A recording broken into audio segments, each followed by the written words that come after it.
Hello everyone, welcome to Love and Philosophy. This is Andrea Hiott.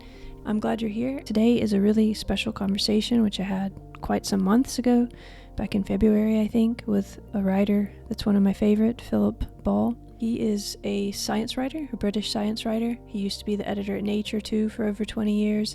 He's trained as both a chemist and a physicist, and he's written a lot of really good books. Critical Mass was a prize-winning book, and H2O, The Music Instinct. And the one we're talking about here is How Life Works. So let me tell you a little bit about this book. It comes at a moment when I think biology is really shifting. I mean, it's a shift that's been going on for a while, but it's really at an important moment now where this mechanistic gene-first story that we've been telling, you know, the one that says you are your genes, you are your DNA, the selfish gene, that whole idea is really changing a lot. The idea of the body as a machine assembled from the bottom up, that story is coming apart. But it's interesting because we don't want to just flip to the opposite, to not reject all of that came before. That's what this book is doing that's so interesting, and also this conversation. I think you'll hear it. We're trying to hold a certain tension, because even though that story is coming apart about the selfish gene and you are your genes and all of that, it's not that everything is wrong about that. So it's not, the hope is not to flip into the opposite, but rather to hold the tension and to really open up a new space about how we actually think about what life is and what we are.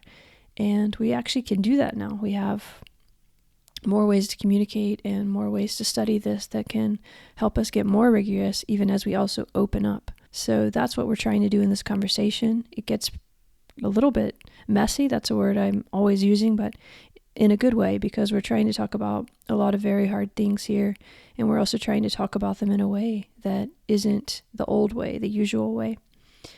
And you'll hear that Philip is really very articulate about this. He's even better in the book, so I really highly recommend it. Also, he's written some very beautiful essays, and one of them, which is in Nautilus, is about how at the end of this book, when he was writing this book, he got diagnosed with cancer. And we get to that by the end of this conversation because he's come through well. He had surgery, all is good, it's all gone. But there was a time when it was very tense for him, and he was writing this book about life. So can you imagine? He was really having these questions pressed on him directly as he had been thinking about life and really trying to understand what it was. There's something very moving about that. And what he came to through this was that we are made of this material that's changing all the time, but you know what persists? And there are these patterns that come through us or are in the world with us, or that we create and give to the world that then are sort of going on without us. And it's not that they're floating around in the air or anything. It's that they're literally, you know, I can read this book again that he wrote, and there's an imprint to the book that changes me. And that will continue even in 100 years when people read the book. It's the same with music. It's the same with everything we create and do. But it's also the same with conversations that you just have with one another, because we change each other as we do that. And those patterns continue on in further conversations that those people have. So we end up in a place a little bit like that. And it's very interesting that can come from a very scientific conversation and also from a very scientific book. And I think one thing about Philip is he's really good at holding that. In the book, he talks about meaning, which is not a word you see often in a very scholarly biological book, but he does it with real rigor and grace. And I think that is such a gift at this moment. So I'm very happy to bring you this conversation and to share his work with you. And I'm really grateful that he spent some time with me. And thanks for being here. I hope that this conversation gives you something that helps you carry on these patterns that connect in some way that's meaningful for you today. Okay. All right. Hi, Philip. It's so wonderful to have you on Love and Philosophy today. Thank you so much for being here. That was a pleasure. Thank you. So we're going to talk about this wonderful book, How Life Works. One of the best things I've read in a long time. But to get us started, I was thinking about this idea of it's all in the genes, this kind of common thing that I hear a lot of people say still. What do you think about that sentence, it's all in the genes? Yeah, we hear it again and again. I sort of see it almost daily, that it's in our DNA. It's a sort of cultural trope that we've got, and it worries me, frankly, because, we say it quite lightly, but underlying it is a sense that actually what's in our genes or what's in our genome somehow defines us. And that's the message that increasingly these mail order companies that offer to sequence your DNA like to encourage, that they will tell you all kinds of things about you, including these sort of ancestry charts, which really have very little meaning, but they play into certain cultural ideas that I think are worrying. But also, they'll tell you things about your personality and so forth. I've just reviewed a book, actually. This just occurs to me about a very, very nice book by Alison Bashford about chiromancy, analyzing the hand, analyzing, reading your palm, and how, and she follows this story through from the sort of ancient practices, the traditional practices, ideas of magic and so on, through to sort of modern analyses that get into genetics. And it makes the case very nicely that, this is the kind of old idea that we're now wanting to invest in our genome, that this somehow tells us deep truths about ourselves.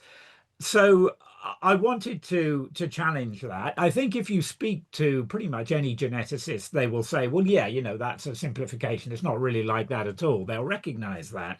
But I think the messages that have gone out, particularly from things like the Human Genome Project, really suggested otherwise and have given rise to this sort of tendency for people to imagine that we are somehow defined by our genomes. What I wanted to do in the book was to explain why modern biology makes that idea no longer tenable, and to try to find better ways of thinking about the relationship between our genomes, or what scientists call our genotype, basically our, the unique sequence of chemical letters in this DNA and in the DNA that we have, the relationship between that and our actual selves, our actual traits, or what they call the phenotype. And that relationship is very, very complex. So, it is absolutely clear that there are aspects of people's traits that can be correlated with particular sequences in our genome. So people who have a particular have particular variants of genes might tend to show statistically certain kinds of traits that other people don't show.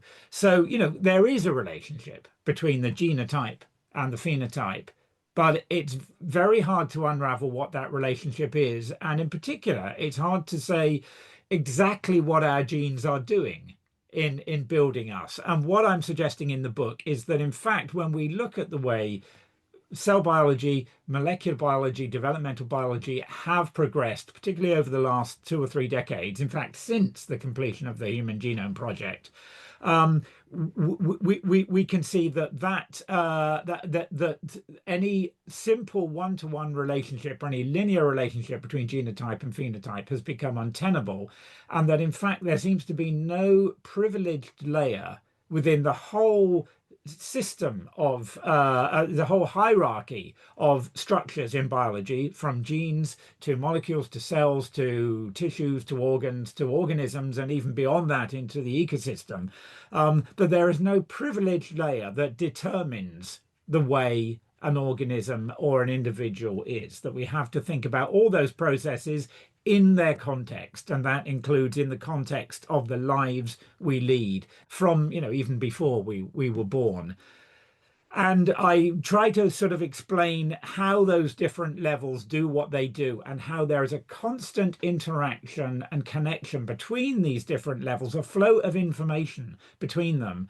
And in fact, when we think about, certainly about how complex organisms like us work, that is the only way we can work. That our bodies, our cells, and ourselves have to be responsive and adaptive to our circumstances, to our context.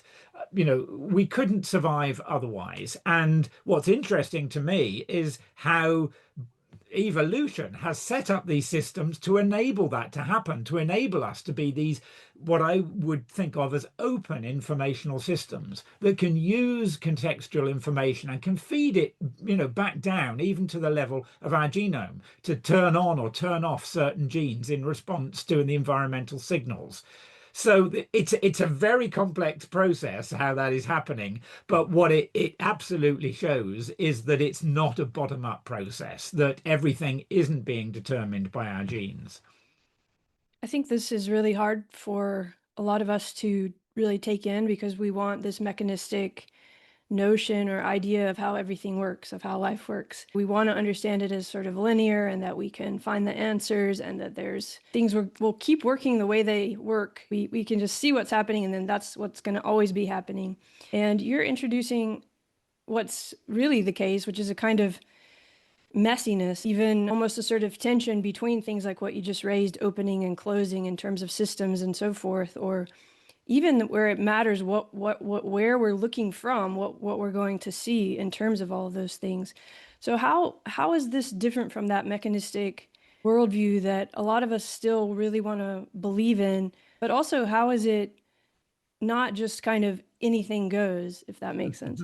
Yeah, the brilliant questions. I mean, that really is the key point of the book, that when we as we come to understand this complexity in biology, it becomes more and more clear that we cannot think about it in terms of machines. That's been our tendency. It's always been our tendency, right back to early modern times when science began, or probably even before in some ways, but certainly at that time, the mechanistic philosophy, really, the mechanical philosophy, people like Descartes and Newton, that idea was that everything is machine-like and we have to understand it that way. And what I'm saying in the book is that there is no machine we have ever made that works in the way we can see we work. So the machine analogy is unhelpful. It encourages us to think in terms of components that sort of fit together rigidly and deterministically, and that is not the way we work, and it cannot be the way we work, because any machine that has the complexity that we do, if it worked that way, like clockwork, with every bit having to be in place, it simply would not function. It could not function. At the level of molecules and cells, it is unavoidably messy, because everything is sort of moving about, everything is moving about by diffusion, it's all shaking around, that you cannot guarantee that all the molecules in one cell will be in the same position as they are. In fact, you can guarantee that they will not be in the same position as they are in any other of our, billions and billions of cells. So you have to have some way of making things work that isn't sensitive to those fine details. And that's what biology has found, and it's found it by not using this sort of machine approach that we use. So that's really the challenge, because we've thought about life in these mechanistic terms for so long. It feels, if we relinquish that, and I think this is what some biologists even explicitly say, if we relinquish that, how else do we make sense of it? Because then it just looks messy, like you say, it just looks kind of chaotic. But I'm wanting to suggest in this book that actually we can, relinquish that and still find generic principles that seem to work and that seem to give, robustness at the level of the organism. So, we live all these years despite all this sort of messiness. And in fact, and it makes sense that evolution would do this. Biology is using that messiness, and so I like to think. I mean, the question really is: so what metaphors are better than the machine metaphor? And I would suggest there are some, and they're usually metaphors. In fact, invariably metaphors that come from life itself. We shouldn't be thinking about things we make. We should be thinking about, how life works. So I think, for example, that it makes sense to think of the way a cell works more in cognitive terms than in machine-like terms. And by that, I don't mean that cells have a consciousness or an awareness, although there are people who would suggest that, but I don't think it's necessary to invoke that. But what I mean is it's more like the way our brains work, in the sense that cells can somehow take in and integrate many different sources of information, and out of those come up with decisions, literally decisions that are robust and reliable and are the appropriate decisions for the context. And the way I think about that in molecular terms is more that molecules work not like little cogs and machine-like components. It's like committees. We make committees because we know what humans are like, that not everyone is going to be there. Not everyone is going to be paying attention. Some people will be stuck in traffic. But nevertheless, as long as you've got a committee that's kind of quorate and that enough people are paying attention and you have a good discussion, you can come up with a decision that hopefully is a good decision. That is, to my mind, that's exactly how cells work and exactly how the molecular systems in cells work, that it's a collective process. I mean, it's a great time to be having this discussion. Just yesterday, I got an email from a team, a very high-powered team, working on how our genes are regulated, how they're switched on and off. And it was a fantastically encouraging email. They've just published a paper in Science, and the team leader said, what I said in my book was really sort of anticipating what they found. That they had to, in order to make sense of this incredibly complex molecular process of switching a gene on and off, which involves many, many different components. They found they had to relinquish the old habitual ways of thinking for, molecular biologists of machine-like components and think there's something emergent from this. It's a collective process where the causation, the decision that is being made, is happening at that higher level. It's really happening, as I would think of it, at the committee level rather than at the level of, this molecule speaking to this one, speaking to this one. So it's very encouraging to hear things like that, to see that this way of thinking seems to be useful for making sense of biological complexity. That's so exciting. I'd love to read that paper. I think we've arrived at a time where maybe we can handle this a little bit. As you say somewhere in the book, or maybe, as you just hinted to, a lot of scientists have known this forever, but they keep using the mechanism kind of orientation for the reasons you just said, but also because we can't handle it, but also because, as you also say, a lot of biology has been trying to run away from notions of this kind of contextuality, which ends up looking like meaning and teleology when we try to talk about it in metaphors. How do you see that connection? And maybe we could talk a little bit about why biology has been so afraid of words like meaning. I remember when I was doing my neuroscience degree, you couldn't really talk about purpose is probably the better word, which is all these words are connected, but that was sort of, you're not supposed to talk about purpose. You're supposed to just do the science, that mechanistic kind of science. So maybe how does that fit in with what you're saying here and where we are now in terms of this shift that we're making towards more contextual or community or committee based or committee like science? It's a very odd situation in biology that, on the one hand, many leading biologists have always acknowledged that organisms, at least, are purposeful entities, that they have goals. So this is something that the evolutionary biologist Ernst Mayr acknowledged. He's one of the most influential evolutionary biologists of the 20th century. It's something that Jacques Monod, who is a molecular biologist, again, one of the most influential molecular biologists of the late 20th century, he also said, we have to recognize all living things, without exception, he said, have goals. They're driven by goals. So this is in the nature of organisms, and it's not incidental. It is actually almost definitive of what organisms are. They are entities with goals. And maybe we'll come back to that, because I think we forget how extraordinary that is, that such things have arisen in the universe. But that is the nature of them, and we can see this all the time. I mean, it seems unproblematic for us and for a lot of biologists to say, well, of course we have goals. We do things. And if we think about often the way that's sort of dealt with in biology is to say, well, those goals are set by evolution, so So our goals are to reproduce and to survive. But if we think about the things we do, I mean, us having this conversation now, it's not obvious that those are the drivers of what we're doing now. And most of what we do, probably, almost the majority of what we do day to day, those goals are not forefront. We have proximate goals that we set. I want to do this. I want to make a cup of coffee because I'm feeling thirsty. Obviously it's related to sort of, instinctive functions, but the decision itself is a proximate one. I'm suggesting I'm suggesting because I think it's absolutely clear that certainly all complex organisms work that way. If we think of other primates, if we think of cats and dogs, if we think of birds, they're all doing this. They're all setting themselves proximate goals. But actually, I think we can see that tendency all the way through the living world. You can even think about plants. In fact, you can, do experiments where plants are clearly somehow responding to goals, responding in a goal-directed way.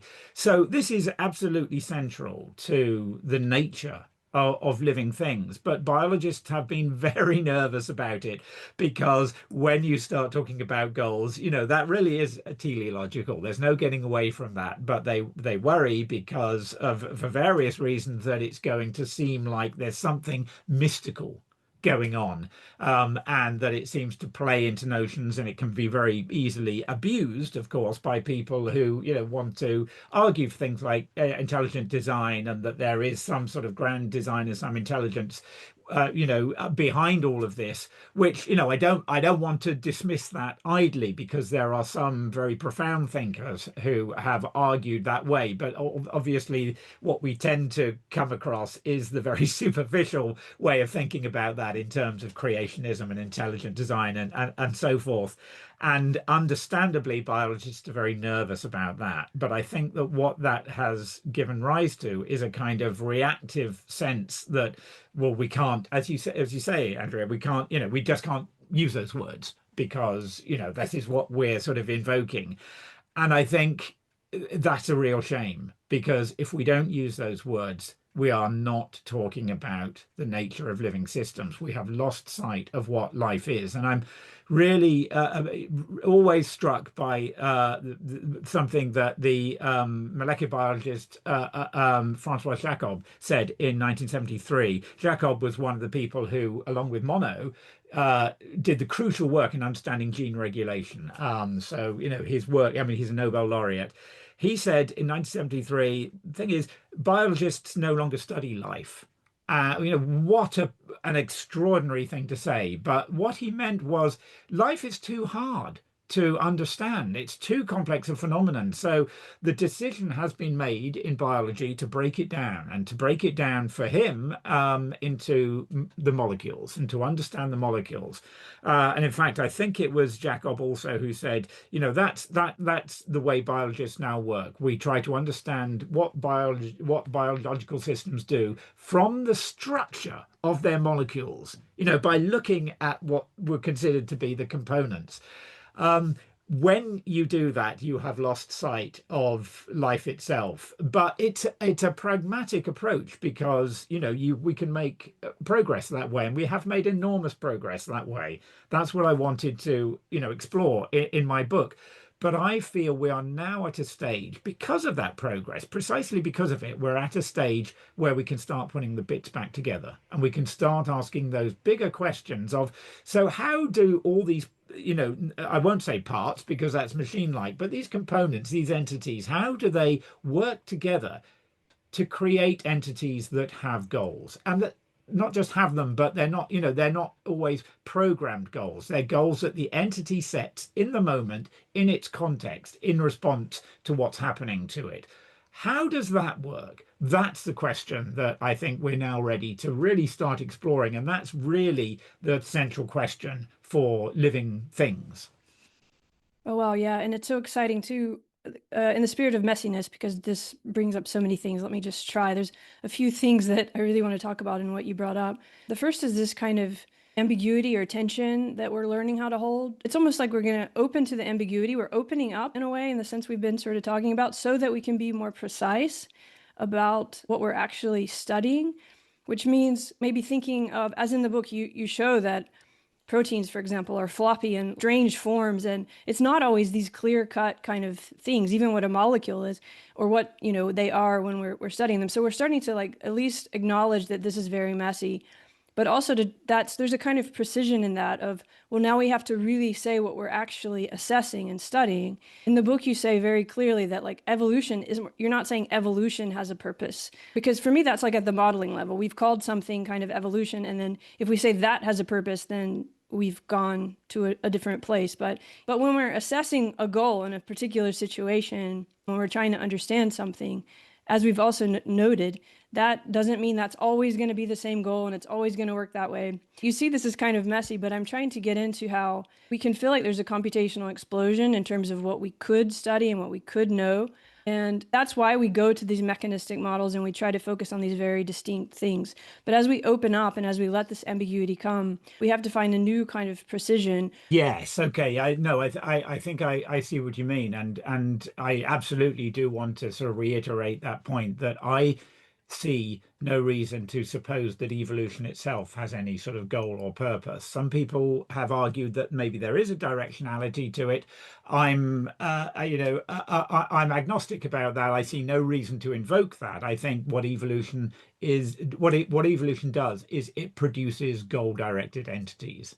That's where, that's the mechanism by which we get them. And it's the only mechanism we know of by which we get them. We might be able to eventually do something like that ourselves, but only because we're, entities of that sort to begin with. So yeah, that's it's important to make that clear. I guess this question of messiness, it's the one that in the end we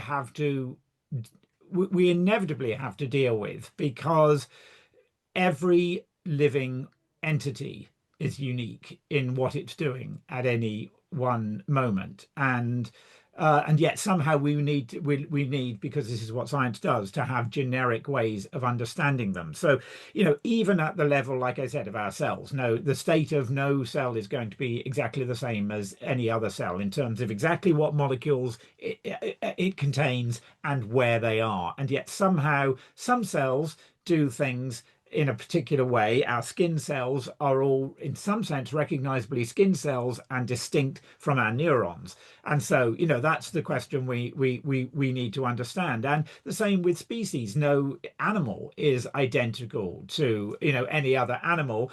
And if you give a whole set of seemingly sort of identical animals, from the same species, a particular stimulus, they won't all respond in the same way. Even individual cells won't necessarily do that. Cells that look like they're just a clonal population, they're all clones of each other. You give them a stimulus, some will do one thing, some will do another. Why is that? And how does any kind of regularity and reliability come from something that seems to be so capricious, I suppose? So that's really the question. Those are the questions we're now looking at, and we've got to that point because we have mechanisms, we have methods for studying individual cells now, and for finding out exactly what molecules are in them and where those molecules are, and so we can really start to see these distinctions. And what it means is that we have to be recognizing that there are higher level questions that cannot depend, and clearly do not depend, on those fine details. So to my mind, that means we have to start thinking in terms of where is the causation in these systems, the causation that is giving rise to, skin cells developing in a particular place on an embryo at a particular time. There's an element of that is clearly genetic, but there are other things going on as well. And those things in general, I think, are the high level interactions between the components of the system. So, for cells are speaking to each other in a developing embryo all the time. And those conversations are determining what a particular cell will become, whether it will decide to become a skin cell or whatever. It's from its context. And so, I think this is really the general question that we want to understand in understanding living things, the contextuality of it, and how do we make systems that are able to respond, in a contextual way.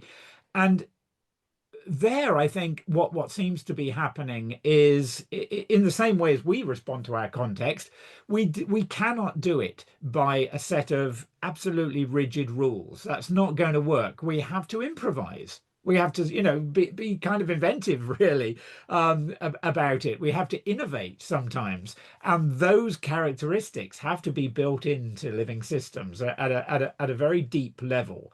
And we don't have theories and concepts for really understanding that the nature of entities of that sort, entities that can innovate, entities that can improvise, entities that can work by kind of rules of thumb. And again, this is why I think it's useful to think in cognitive terms, because we don't really understand how our brains do that either, but clearly they do, and we are getting understanding of that. It's not like we're completely in the dark. But it requires a whole new set of ways of thinking, of principles that are quite different from bottom-up principles. Yes, I love that you bring up cognition because I think a lot of scientists, philosophers, a lot of people are trying to change the way we assume that word to be something in the brain, in the head, in a human, and to be more about maybe the way I mean, this is my terms, but the way we make our way through as bodies, how we kind of deal with what we encounter or whatever, being something very, very basic in a way and that could manifest itself in many ways. I mean, you've written about this in a very beautiful way in terms of what we could think of as minds, but to try to stay with this idea, we started with the gene, and that's usually thought of as a blueprint. And what I heard you just saying is more this flexible nature of, where we're not trying to make a blueprint, but we're trying to make something that's flexible such that, let's just say it's in a landscape and it's moving through that landscape, and whatever it's going to encounter, it can be flexible and change. You talk about promiscuity a little bit, and that just means it has a kind of more options than just some kind of program blueprint that it's working on at the level of the cell maybe, but we could think of this at other levels too. And that seems to get more into something maybe we should talk about too, which the gene itself is not even, I mean, it's very important, but you talk about proteins and RNA, and there's so many exciting things that we haven't really focused on that are so important. And it becomes more in the sense of context about the regulation of that, of this body is trying to kind of deal with what it encounters. How is that being sort of regulated in terms of that committee? Does that make any sense at all? Or do you Yeah, want to yeah. talk a little bit? Okay. Yeah, it does, and I think that regulation is the key is the contextuality of it, and what that means is that we have to have systems from the gene regulation, machinery or mechanism upwards. We have to have systems that can integrate many sources of information, can bring them together, and somehow from all of that different information come up with a decision of what action to take, whether this gene should be switched on or off, whether I should run or whether I should freeze or whatever. And with that notion comes the notion of meaning, of making meaning. And this is, so this is an even more, I mean, you sort of said this is an even more contentious word in biology than purpose. To start talking about meaning, oh my God, that getting into something really mystical. But I think that actually, at some fundamental level, what living systems are makers of meaning. And here's what I mean by that: that the information that we're getting all the time and the information that our cells are getting, there's so much of it. There is so much going on in our environment. Some of that is going to be useful information to us or to our cells. Some of it is going to be useless information. And so we're necessarily making judgments about the meaning, about the value of that information, and what does that information imply for what I should do in this context. It's very hard. It's always dangerous, but it's very hard to get away from anthropomorphizing the situation. But that's what I'm going to do at the moment. Well, our language is Imagining kind a of built cell. around that, so it's very Yeah. hard. How does that work? I mean, some of it is taken care of by evolution. Evolution has decided, for example, for us that it's not useful for us to attend to the information that comes at us from infrared radiation in our environment. we are sensitive, our eyes are sensitive to the visible spectrum by definition. So we don't attend to infrared. Some animals do. They have infrared sensors because that information is, useful, is meaningful to the particular context, the particular lifestyles they have. Some organisms like bees, can see ultraviolet radiation that we can't. So, that's kind of fixed by evolution. If you like, we've already learned through evolution that some things are worth attending to and some things are not. But, even given that level of filtering, we have to do immediate filtering ourselves. We have to decide, is this thing that I'm hearing something that is a warning signal that I should be aware of, or is it just background noise that I can screen out? So, this is, and cells are in a similar situation. And so there are judgments, if you like, judgments about the meaning of contextual information that we're getting, and we have to have systems that are able to make those judgments. And I feel that there is actually a continuity between that very low level, you could say sort of basal meaning making that individual cells and bacteria are doing, um, and the kind of meaning that we talk about colloquially. Is this book going to be meaningful to us? They're not different things. It's just we have an incredibly sophisticated elaboration of that same sense of meaning that happens at the lowest level. Because we have these complicated lifestyles, we have to have these nuances of meaning. What's really interesting also about that is that at some point between bacteria and us, and no one knows what the point is and there's no agreement about it, but at some point those judgments about meaning became valenced and became emotionally valenced. That meaning started to make the organism feel a certain way. And it's a very plausible idea about the development of minds and the development of emotions, that was an adaptive response. That once you have an emotional response, it kind of, as we recognize in our daily lives, it kind of focuses your attention. That actually this particular thing is making me feel bad. I don't like it. And so I'm going to attend to that and make that a key component of my decision, or that it makes me feel great. I think this is a very reasonable idea for why an emotionality arose at some point in connection with meaning making. Yeah, this is really fascinating. You mentioned affordances a few times and things like that. I wonder if you've, because we have all these different nested scales, and then we also have this continuity. And even the way we're talking, we're still talking as if there's like some sort of ladder that we're going up and down, which is actually what you're kind of exploding a bit in the book. And what a lot of us are trying to think through multiplicities or constellations, or instead of this, one or the other kind of thing. But you talk about like purpose being intrinsic, and sometimes you talk about even meaning being life itself in a sense, but you say, it's built in.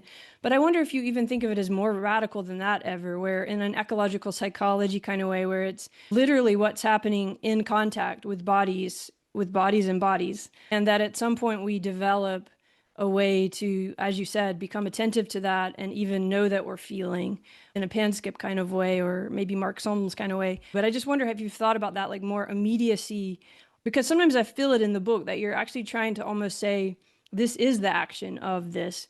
But the way we use words, it ends up sounding like this has this action. Yeah, that's an interesting perspective. I mean, when we think about how this relates to embodiment, it I absolutely think it's clearly in the nature of living things that they have an embodiment, that they are embodied, they are not disembodied information. There's a big discussion now about how central that is to the notion of minds, whether they have to be embodied minds. I think it's unambiguous for living systems that the particular embodiment they have is an aspect. It doesn't just condition the sort of mind they have. It is an aspect of the kind of mind they have that actually. The neuroscientist Anil Seth has talked about this. That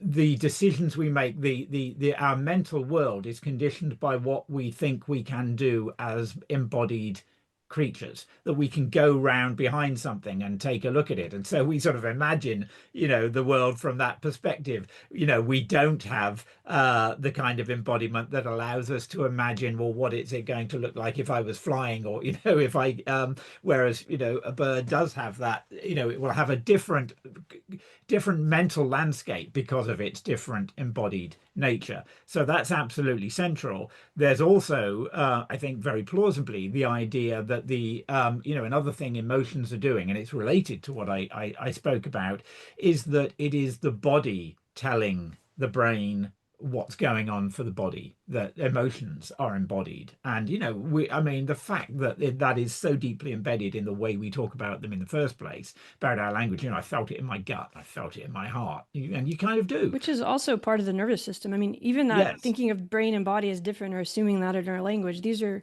not different either. And the nervous system, as you know, I mean, just it's big. It goes through the body, so it's even just Yeah, to well, know that. that's why I find it, really useful to remind ourselves that the brain is not the kind of computational center of the body. The brain is an organ in the body, and it's an organ that has particular functions, amazing functions, but it's an organ. So, it's part of the body. So, yes, absolutely. I think that's, really important to recognize. And, it seems quite likely that the brain that central nervous systems could well have been. This is what Peter Godfrey Smith has talked about, that they could have they could have arisen from different bodily necessities. So that partly they were to do with sensing. That we started off being able to sense, to take in information, but we also needed a central nervous system to control these big bodies that early animals began to have.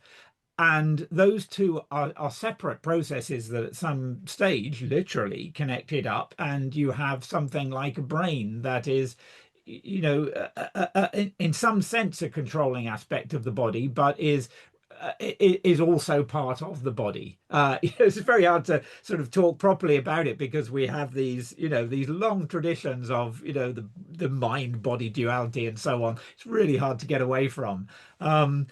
So yeah, I think that embodied nature of organisms is absolutely central to what they're doing, how they're behaving, how they're collecting information in the first place, their tactile senses and so forth. That we have the mental sense of what our body is doing, and that's absolutely crucial for being able to conduct ourselves in the world. So I'm very keen on the what seems to be happening with in neuroscience now, of this much more embodied notion of what minds are and how they work. Yes, there's a lot of generative stuff that can come from your book, for example, and neuroscientists reading this. But also this idea of body, as you just raised it, then we start to notice that there's many bodies within bodies. You talk about that nestedness, because we're talking about cells, we're talking about human bodies in this conversation.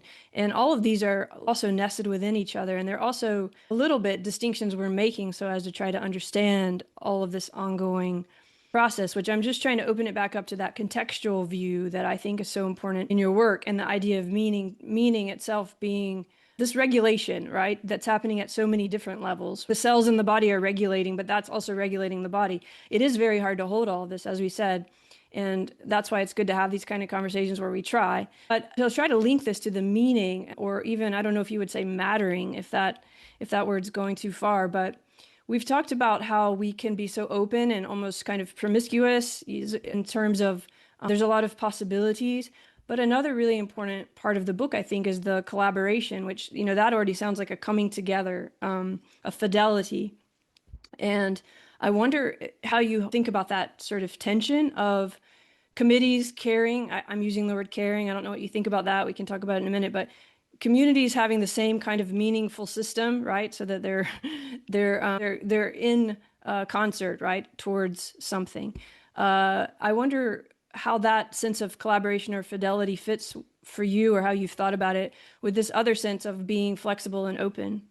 Okay, there's a lot of things there I wanted to touch on. I mean, first of all, the notion of thinking about these molecular committees or these cellular committees as caring, I think that's a perfectly reasonable term to use because I've kind of said it already in the sense that there are value judgments being made. How much do I care about this particular signal? How much should I care? That's exactly what they're what these committees are having to think about. So yeah, I think it's a perfectly reasonable word to use, so long as we recognize what we mean by it. And there may be an emotional valence attached to that, or there may not be, depending on the kind of organism you're talking about. But the question of collectivity is an interesting one, and here I feel like I tend to approach it, and this may be a kind of rather sort of clinical or technical way to approach it, but it's the way that makes sense to me. I approach it from my background as a condensed matter physicist. And this is the thing that, in fact, I'm writing about it at the moment. The next book is going to be about this because Oh, wonderful. it frustrates me so much that the notions we have about physics are about physics being about looking at more and more sort of fundamental forces and particles, and somehow we're going to get to the deep questions by understanding it at this, it's you could say at this reductionist level. Now we need that, that reduction we need to sort of truly understand what the things that make atoms are made of, what the fundamental forces of nature are. We absolutely need that. But so much of physics has been about collectivity. And this is not sort of recognized. And it is this area of condensed matter physics, as it's now called, which is basically the physics of stuff, of real stuff that is tangible, of liquids, of solids, of gases, of lots of things interacting with one another, because that is the nature of the universe. It's full of stuff interacting with each other. And what's so fascinating, and we've known about this in some sort of deep sense since at least the middle of the 19th century, with work of James Clerk Maxwell and Ludwig Boltzmann. We've known that there are rules to this sort of collectivity. There is a regularity. There are regularities that emerge from collectivity, and it's a regularity that does not depend on what the individual components are. It doesn't strongly depend on them. So we find exactly the same kinds of behaviors and rules emerging from liquids condensing to gases, evaporating to gases, and gases condensing to liquids, as we find in systems, in magnetic systems, where there's lots of atoms that are magnetic interacting with one another. The similarities in their behavior are extraordinary, even in mathematical quantitative detail. There are particular sort of times where we see, you can map one onto the other, and yet they look like totally different systems. So Wow. there's a deep kind of what physicists say, universality to collective behavior. It's a universality that now we're starting to recognize in many other places that physics hasn't gone before. So for sort of 20 or 30 years or so now, we've thought about, or urban planners have thought about traffic this way. Traffic is a system of many bodies interacting, and they're interacting in quite simple ways. Even though the drivers might be thinking about all sorts of things, the rules are quite simple. You don't want to crash into the person in front, so you'll slow down if you need to, as if there's a force of repulsion that is sort of slowing you down, and we can think about it that way, even though it's not a real one we can measure. That's kind of it. Those are the rules. And so, we see in traffic, it will sometimes, if it's above a certain density, it might condense into a sort of fluid-like flow where everything is flowing, but it's all moving together. And it might condense further into a solid, and it's a jam. And, the same principles are applying. So there is this collectivity about the behavior of things that is really quite universal. We see the same behavior, and it's a collectivity that doesn't depend on the individual components doing anything or knowing anything or being special. When water freezes, there is no meaningful way of saying, well, it froze because of that molecule. it might start somewhere because it has to kind of nucleate, and then the crystal, the ice crystal sort of grows. You do another on another day, it would have started somewhere else. So, it's kind of irrelevant where it starts. The fact is it's going to happen as soon as you get to the freezing point of water. So, there is that emergent behavior that is predictable, that is rule bound, but that is not in any way sort of coming from what this particular thing does or what this particular thing does. And there are principles like this operating in biology, and we've come to recognize that more and more. And in fact, there are people who I think convincingly argue that we could and should understand some aspects of evolution this way, that it's interactions between organisms, or we could describe it at some level as interactions between genes and different variants of genes, but there is a collectivity to it. So I actually think that the collectivity to some extent that we see in biology, where somehow you get the same thing happening despite all the differences in fine details, is the same kind of collectivity that we see in and have been familiar with for a long time in the physical sciences. And that it's worth bringing these disparate fields together to sort of understand that how those collective processes operate. Oh, that's wonderful. And gosh, there's just so many things I would like to explore in there, but it makes me think of, I think you quote something about from E. coli to elephants, we're all doing the same thing or something.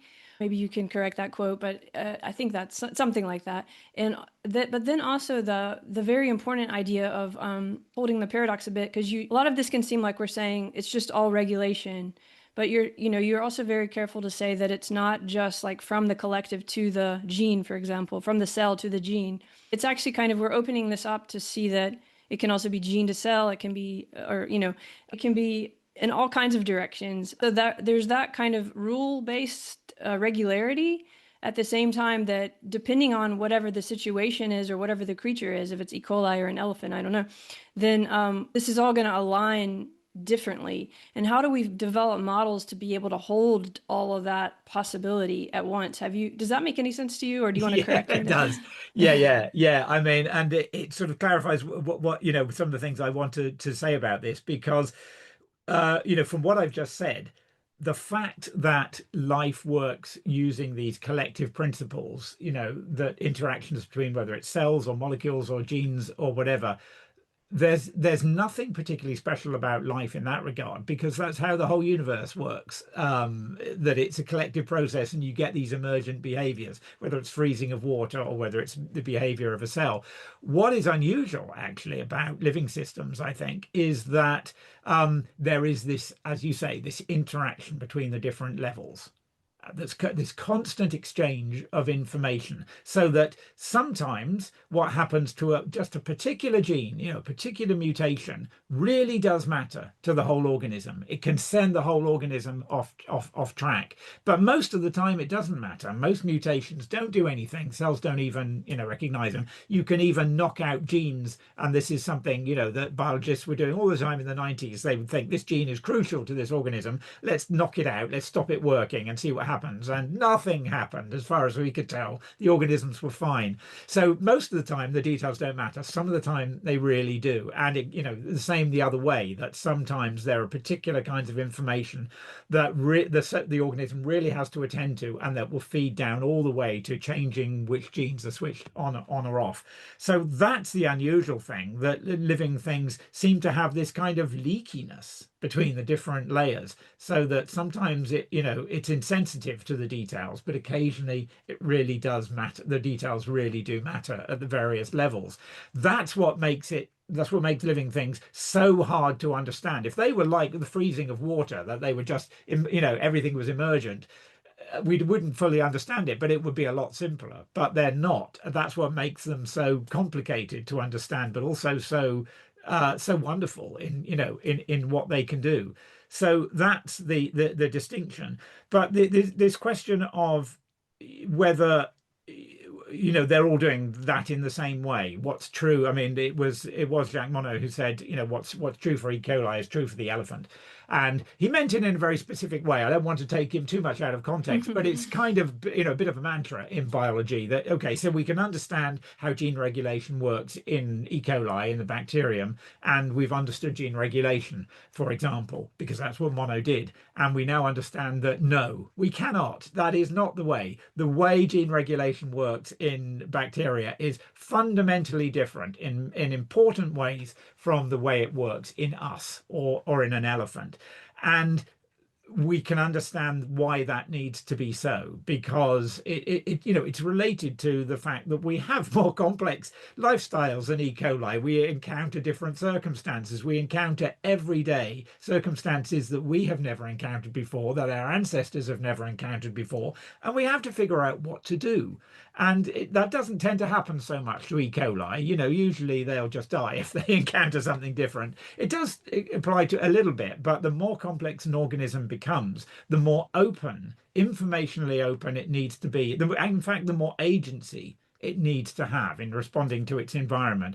And in order to get that, you need different molecular principles. So, I think that's sometimes been that idea of monos. It made sense, and sometimes it's right. We all have DNA, we all have proteins, but there are important respects in which it doesn't work. And sometimes that has tripped biology up, that we've assumed that for very good reasons, we'll start with the simplest organisms, but we cannot always assume that what we find out from those organisms is going to apply further up. And in fact, a lot of the things I'm talking about in my book are trying to address that problem of now that we understand that things don't work in those simple ways, or relatively simple ways, in complex organisms like us. So how do they work? And that's the challenge. And that's where all this stuff about disordered proteins and promiscuous molecular interactions and so on, that's where it comes in. We have to, if you like, evolution has had to find different solutions because it has different problems to address. This is why I was trying to bring up the immediacy. I'm not an ecological psychologist, but the idea of immediacy is what I'm just trying to point at to here with this Gibsonian or affordance kind of thing. Nothing is generic, right? Your book shows, and yet we are context. We are shared. The context is so there's both of these we're trying to hold at once. And I guess what I'm trying to, when I was thinking about meaning and purpose, and I just love your book so much for orienting through that. And it connects a lot to caring, which is something I'm thinking about all the time. And I'm thinking of caring as this immediate, primordial, needful freedom kind of thing, right? Not the ethics and the values that becomes more like what the human kind of version of that expression is. All of those are connected in the same way. Many of the things we're talking about here are all different positions of this.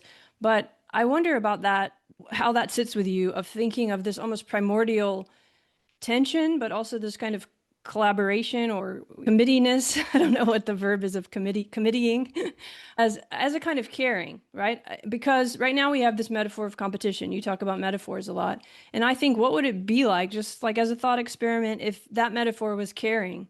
Just to give an example, I was just walking my dog before I talked to you. And of course, I'm thinking through all your ideas. And I was just, of course, there's something I care about, which was getting back here and making sure I'm, in the right space to talk to you. And there's something she cares about, which is very slowly sniffing the bushes.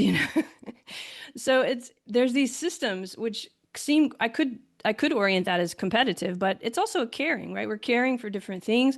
And my care for her made me kind of sit with that tension and let her do what she needs to do because I was ready and I had time. How does that sit with you there in terms of all of this work you've been doing? It makes me think of the fact that most life, and certainly essentially as far as I understand it, all complex life is symbiotic. It is a collaboration between different entities. We don't even know for that reason. We don't even have a good definition of biological individuality. There's really interesting discussion about that. What does it mean for what is the individual? In me, because I have the microbiome, but also I'm totally dependent on interactions and collaborations with my environment with other living things. So I think it's really good to recognize that collaboration and finding compromises between entities, it has always been central to what biology does. Um, and there's this, there's a real tension because another, it's true that another central aspect of living things since probably the origin of life has been parasitism, that there are parasites, there are, exploiters, there is that kind of competition. But actually, sometimes those distinctions aren't really clear, whether something is symbiotic or parasitic. And there are, cases in biology where it's not clear whether, a virus is sort of having this effect or that effect, or it can change. I mean, we see this even at the level, and perhaps especially at the level of the genome, that our genomes are full of DNA that comes from, that we're sure has ultimately come from a viral source. Viruses have, invaded us, if you like, infected us, and inserted their DNA, their genes, into our genome. Some of that can genuinely be regarded as selfish DNA. It's not really genes, but it's selfish DNA in the sense that DNA is very good at replicating itself, and if it was left unchecked, it would screw up our genomes really quickly. And we have a kind of viral DNA immune system in every one of our cells to make sure that that doesn't happen. But by introducing this stuff, this DNA into our genomes, viruses have created reservoirs of stuff with this great word, affordances. And I think, this is something that's really key to biology, even at the level of molecules. I think of our cells, our genomes, as being full of affordances. Our cells are constantly making molecules, small molecules, two little peptides, little bits of RNA that have no clear function. They're being made because, I think, because they have affordances. They might find uses in particular situations. So it's a really interesting sort of interaction that's going on, that we need this stuff. But we don't need it for particular reasons. We need it because we need affordances, because that's the way evolution happens. In fact, that a molecule, a protein might arise, and it has potential uses, and cells and evolution will find a particular use for it, and or they might find several uses for it, and that's the way it works. So I think that we can see that kind of collaboration, that kind of symbiosis, really, and an ambiguity between what's, if you like, good and what's bad, what's parasite and what's, symbiotic, all the way down. And it seems to be absolutely intrinsic to the way life works. Um, and it means that there's this flow of information and flow of matter and flow of DNA and genes and other things between organisms all the time. So I think this too is a profound shift in the way we think about this. But it's certainly a shift in the way we think about how evolution works. That it is not enough to think of it's part of the story, but it's not enough to think of it as a whole bunch of entities that are well defined and that are trying to do their own thing and are competing with all the other things that are trying to do, their own thing. It's much more complex than that. It's a continual exchange. It's an ecosystem of, exchange of information and matter all the time, and it's what makes life interconnected in fundamental ways. That's wonderful. I also love that perspective. And I do think about that a lot, about like the parasites, or just, you watch birds. I like to watch birds or whatever. And sometimes it's such a violent thing where, a bird will steal the birds of another bird. And it's like caring can sound like it doesn't apply to that. But I actually think if you orient through caring, you understand that caring is tense. There's something in your book where you talk about parenting. This is kind of needful freedom is what's bringing this up. But what I'm trying to bring by bringing up parenting is that this caring is very tense. It's not like sometimes you don't have a compromise. It's not that caring means you compromise. It's just it's a different kind of, I think, primordial feeling than competition. And I see that competition could be better understood through that primordial tension. In the book, you write a lot about this sort of decentralization, and identity itself is like contextual in a way. And that becomes very important once we start thinking of meaning Yep. Yeah, well, the I think with the question of that you were talking about in terms of parenting, I think that's in the Book of Minds, where I'm Oh, t okay. thinking I think of the brain that way, because you know it's a kind of a reason why why we have brains, because our genes can't do it all, you know, even in the old picture where our genes were sort of calling the shots, and you know, to some extent we could imagine they are doing that more in bacteria. They can't tell us what to do. There's no genomic lookup table for, I'm in this situation, what do I do, genes? And the genes say, oh, well, you know, we need to switch on. It cannot do that. Evolution can't, you know, provide that, even if that was a good solution, which it's not. And so it gives us brains instead. Or it gives us, you know, cognitive systems, perhaps more generally, which are contextual, which work on rules of thumb.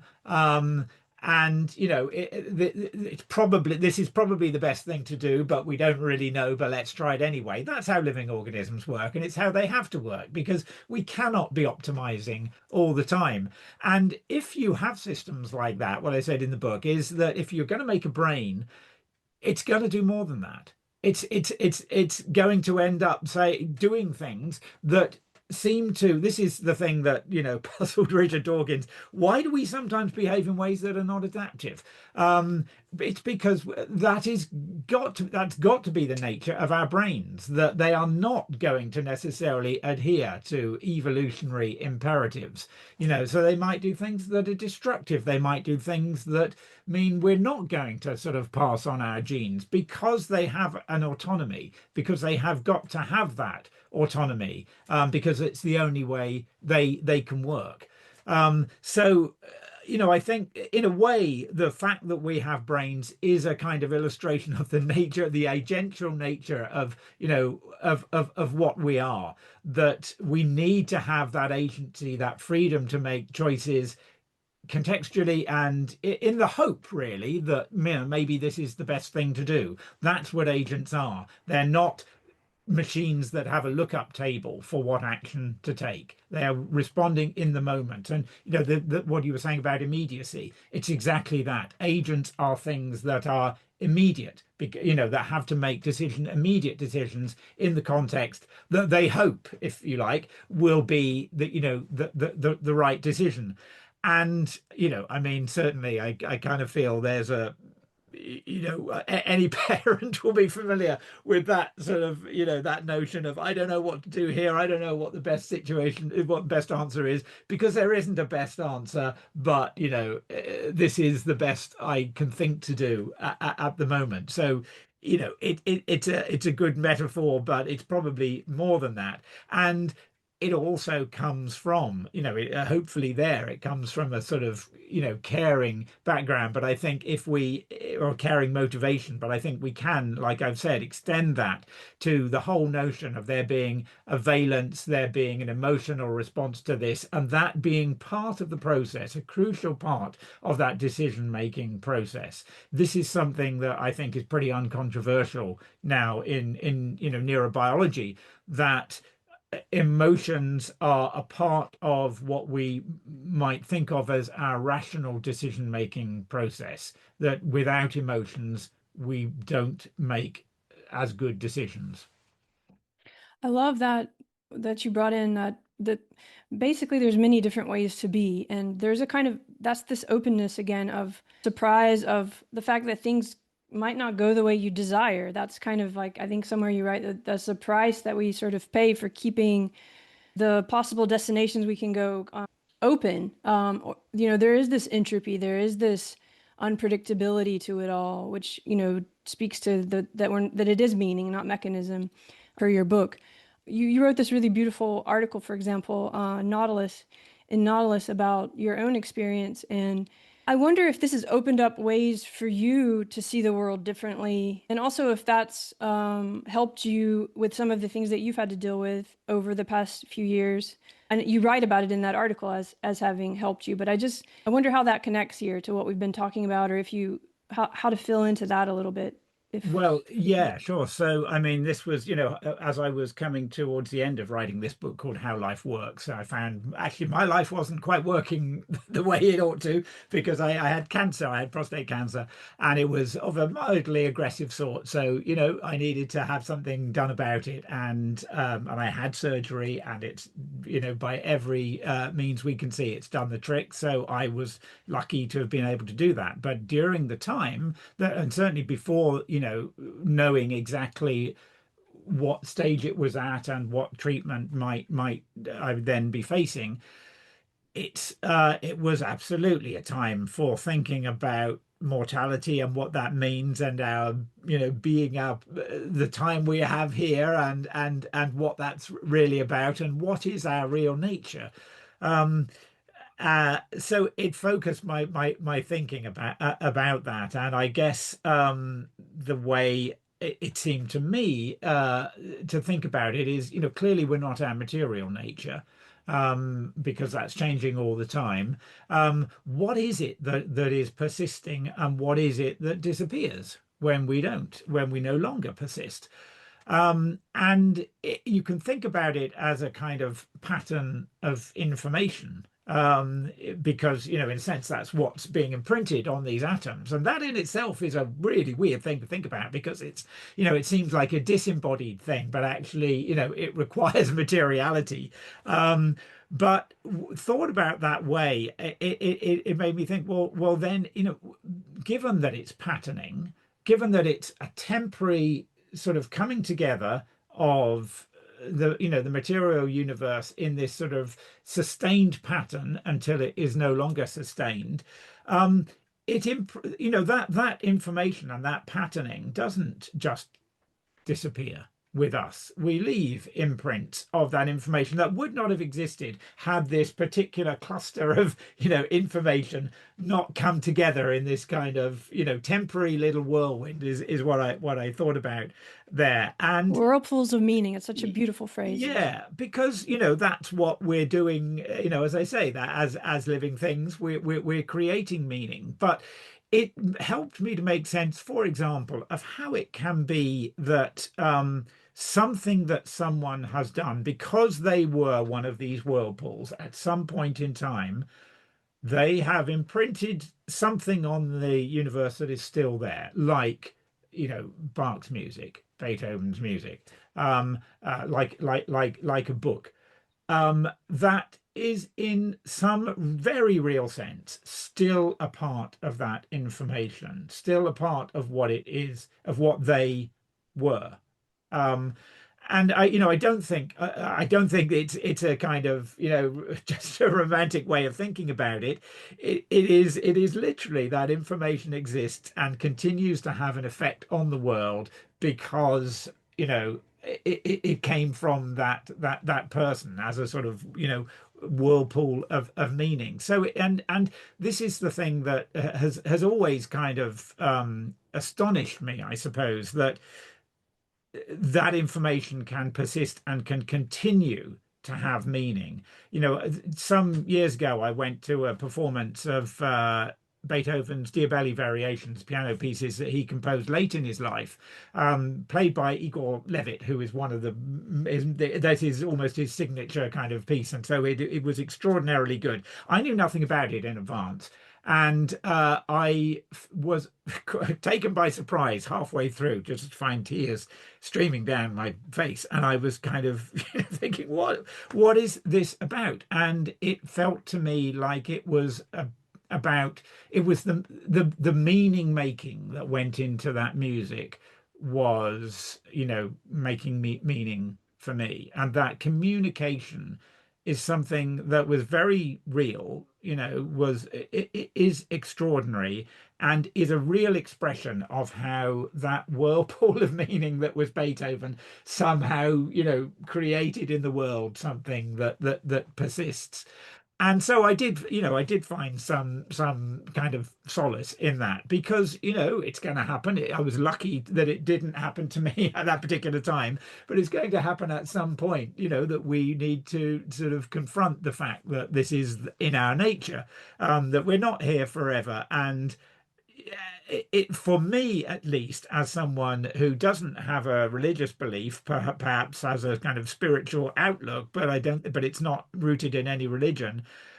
This felt to me like a useful way of thinking about what it is that what is how to think about our our presence here, how we've come into being, how how amazing it is, and we should remember it is that you know bits of the universe have come together to do these things, to have these conversations, atoms talking to each other. How on earth does that happen? That's really the mystery at the bottom of trying to understand biology. And if we don't recognize that, then we're really not acknowledging the true depth of the mystery of living things. It's beautiful. I have to say, I've had a similar experience with Beethoven. And also, I had a similar experience reading your article, to be honest. It kind of teared me up. And I think there's two things. I mean, also, I want to say, also, it was very intellectually stimulating to think about diseases as other ways cells are being, too. I just want to add that, too. But also, more to this conversation, since we're coming to a close, that idea that we were talking about where nothing is generic, that relates to this philosophy of love kind of idea of everything is unique and nothing can be replaced because it's all in the sense of context, we're creating what's possible and that context continues. I think that's in your book a lot, right? That and in what you just said, that look at how much of your book and me and all of us are talking about these people who did work who lived so long ago, and it's oriented us.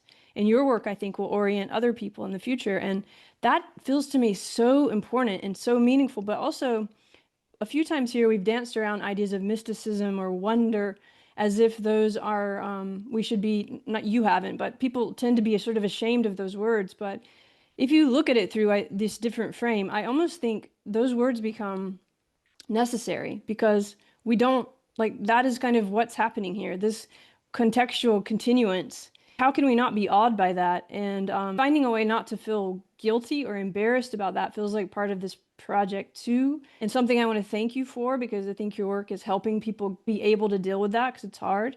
I just wanted to say that, and you can respond in any way if anything comes up. But mostly, I'm just saying thanks for doing that.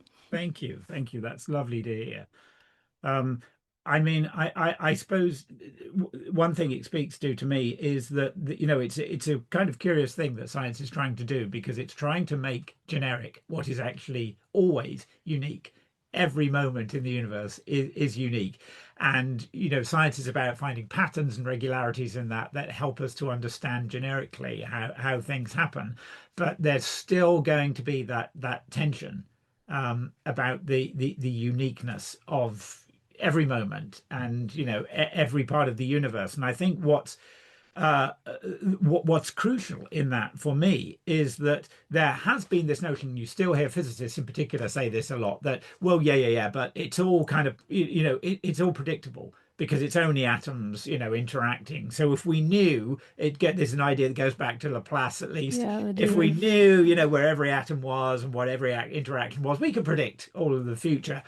And increasingly, I think people, including some physicists, are realizing that that is not the nature of the way things happen. That there is a kind of computational irreducibility, is sometimes the way it's talked about. That means you cannot know, you cannot predict until it happens. You cannot predict without actually letting everything in all its detail play out, basically letting history happen. And what's more than that, and this is crucial to understanding living things, is that they become they become a nexus of causation in what happens, that there's an open-endedness to it, that when something develops, it actually creates new possibilities for what can come afterwards. This is, a way. This is something that we see in evolution, that when there is some ramping up of complexity, entirely new things become possible for what life can do that simply weren't present in with simpler organisms and were not predictable. Were even in a technical sense were not predictable. There's an open-endedness to the way the universe unfolds and certainly to the way living things unfold So I feel there's, there's something about that, the uniqueness you were talking about, in that it's not just one thing after another that we can't predict. It's actually new possibilities. And there's something very exciting, I find, in that aspect of life. Me too. Literally nothing is replaceable, which is just a fascinating thing to meditate on. But I guess before we go, it's love and philosophy. I have to at least say the word love. I'm not sure if I have yet. And I always ask if you have any experience of love, or if that word relates at all to any of this in any way that you want to share. If there's any experience of love, or if that word means anything to you in the context of all this we've been talking about. It's a great question. I wish I had something more profound to say about it, but I guess I feel that it's one of those words that is talking about something real. And I think it worries me that there's a tendency sometimes in biology to talk in as if language.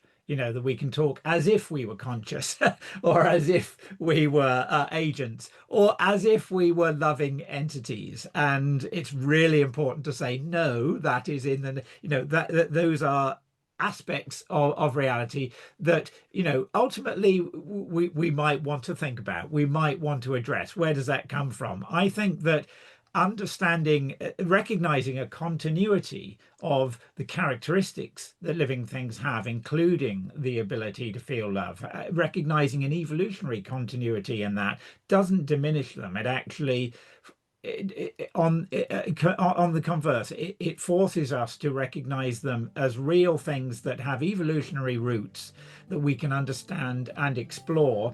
And by doing so, we are not explaining away those characteristics. We are actually recognizing them as real and valuable and worth taking seriously. That's beautiful. Thank you. That was wonderful. Thank you so much for this talk and for spending some time with me today. Oh, it was a great pleasure, Andrea. Thank you. Have a great day there. Thank you.